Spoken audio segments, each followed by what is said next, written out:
ఇప్పుడు నా father mother కి డయాబెటీస్ వచ్చి ఒక 60-70లో వచ్చినాయి అనుకోండి. అదే నాకు వచ్చేటప్పటికి 50కే వచ్చేస్తాయి. ఎందుకంటే వాళ్ళు ఒక 20 years తర్వాత కన్సీవ్ అయ్యారు కదా, అప్పటి నుంచి ఆ ఎనర్జీస్ తోనే నేను ఉత్పత్తి అయ్యాను కదా, నాకు వచ్చేస్తాయి.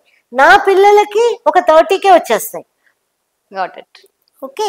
ఇంకా ఇప్పుడు అందుకే పుట్టేటప్పుడు నేను చూస్తున్న పేషెంట్స్ ని 3 months బేబీస్ కి డయాబెటీస్, థైరాయిడ్.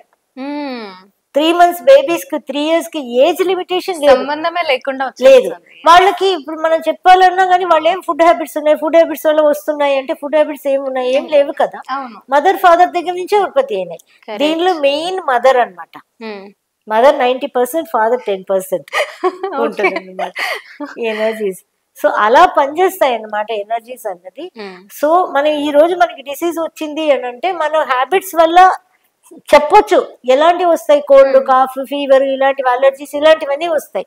కానీ పెద్ద పెద్ద డయాబెటీస్ ఇలాంటివన్నీ మదర్ వూమ్ లో ఉన్నప్పుడే మన బ్లూ ప్రింట్ లోని ఇవి అవుతాయి, ఇవి ఉత్పత్తి అవుతాయి. అంటే బ్లూ ప్రింట్ అంటే ఫస్ట్ సెల్ ఫామ్ అవుతుంది కదా, ఆ ఫస్ట్ సెల్ లోనే అన్ని రాయబడి ఉంటాయి.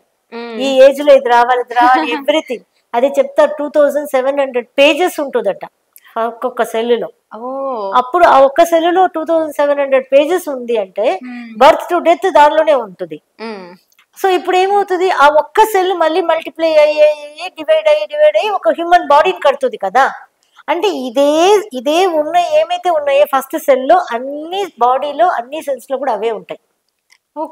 అందుకే ఇప్పుడు క్యాన్సర్ వచ్చిన వాళ్ళకి క్యాన్సర్ కట్ చేసి తీసేసిన ఆ ట్యూమర్ ని మళ్ళీ ఇంకొక చోట వస్తుంది కదా. ఎందుకు? మెమరీస్ ఉంటాయి. Cell has a memory. అన్ని సెల్ కి ఉంటది అనమాట మెమరీ. అందుకే మనం ఏదైనా ఇది హోలిస్టిక్ వే ఆఫ్ అప్రోచ్ అనమాట. ఇప్పుడు చూడండి, ఎన్ని ప్రాబ్లం ఉన్నా ఈ ఒక్క ఎనర్జీ లెవెల్ ని, ఎగ్జాంపుల్ మనం వాటర్ ఎనర్జీ తీసుకుందాం. Kidney, urinary bladder, reproductive organs, bones, hair, years, 6 department ఉంది. 6 డిపార్ట్మెంట్ మనం వర్క్ చేయక్కర్లా. మనం వాటర్ ఎనర్జీని సరి చేసాం అనుకోండి, ఈ 6 సెట్ అయిపోతాయి. ఈ 6 రిలేటెడ్ 888 ప్రాబ్లమ్స్ అన్ని సెటరేట్ అవుతాయి. మన అందుకే నేను పేషెంట్స్ ని ఏం డిసీజ్ అని అడిగే పని కూడా అక్కర్లేదు. ఓన్లీ వాళ్ళని ఫిల్ చేయమంటాము. ఫిల్ చేసినాక అది నేను చూడకుండానే నేను వాళ్ళకి నాడి చూస్తా. వాళ్ళ దగ్గర ఏం ప్రాబ్లం అని అడగను జనరల్ గా. తర్వాత వాళ్ళ సాటిస్ఫాక్షన్ కోసం వాళ్ళతో మాట్లాడతాను. అంతేగాని వాళ్ళు చెప్పిన దాన్ని విని మనం నాడి చూసే పని ఉండదు. ఇక్కడ పల్స్ బ్యాలెన్సింగ్ వరకు మనం ఫస్ట్ నాడి చూసేసి మనం ఎక్కడైతే బ్లాక్స్ ఉన్నాయి, ఏమున్నాయి, ఈ 3 ఆస్పెక్ట్ చూసుకొని మనం ఆ బ్లాక్ ని రిమూవ్ చేస్తే ఆటోమేటికలీ అన్ని ప్రాబ్లం వాళ్ళకి సెటరేట్ అవుతాయి. ఒక్కొక్కటి చెప్పని అవసరం లేదు. ఇలా మనకి సెట్ చేసుకోవచ్చు అన్ని విధాలమైన ప్రాబ్లమ్స్ కూడా. ఇది వచ్చి ఒక ఓషన్ లాంటి సబ్జెక్ట్ అనమాట. దేనికి తీసినా మనకి దొరుకుతాయి.